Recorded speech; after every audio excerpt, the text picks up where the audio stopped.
Hello everyone, welcome to this series of tutorials on data analysis using Pandas. In this particular video, we will go through a method that will help us filter a subset of rows from a data frame. Let's import the desired packages and read our data frame.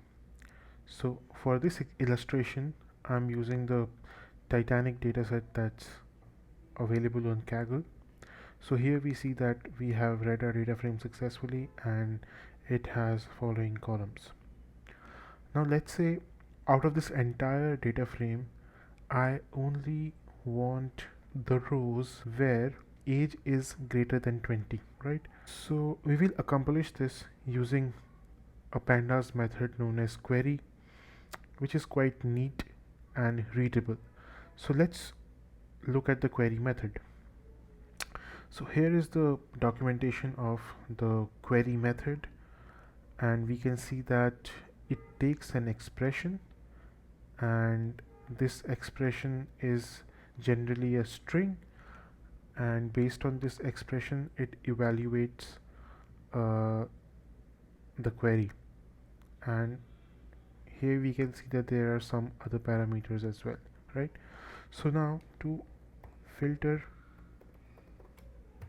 for all the records where age is greater than 20, what we'll do is we'll write an expression that df.query age greater than, let's say, 50, right? So when we do this, we can see that we get about 64 rows for people who have age greater than 50, right? Now let's say we want to filter for the records where uh, the name over here contains the string Mrs. MRS, right?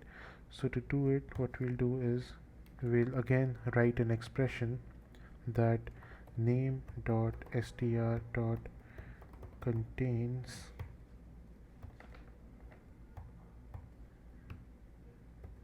the word MRS and engine equals Python.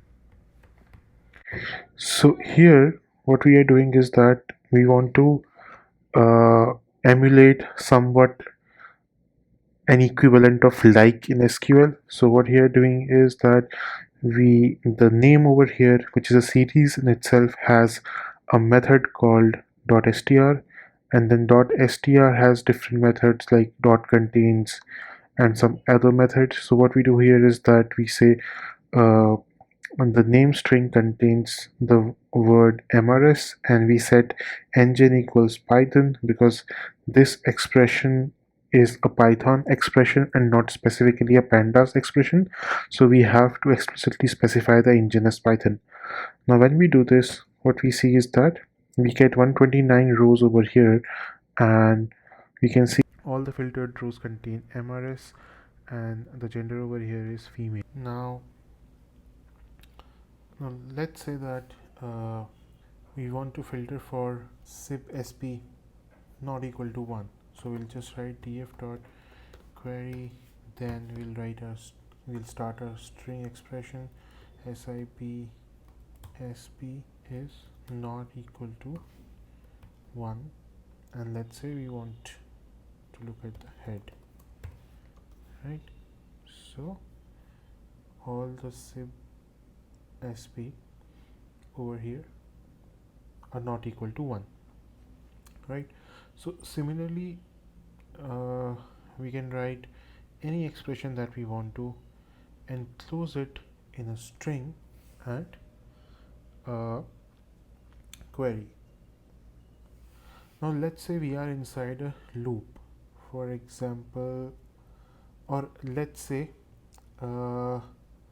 we have var equal to 1, and this is value in a variable, and we want to use this inside our expression in the query method. So what we'll do here is df.query,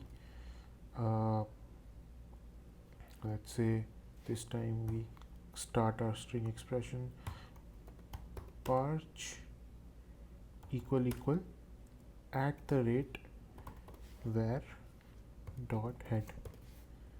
So when we do this, we get the rows where the value of parch is equal to 1.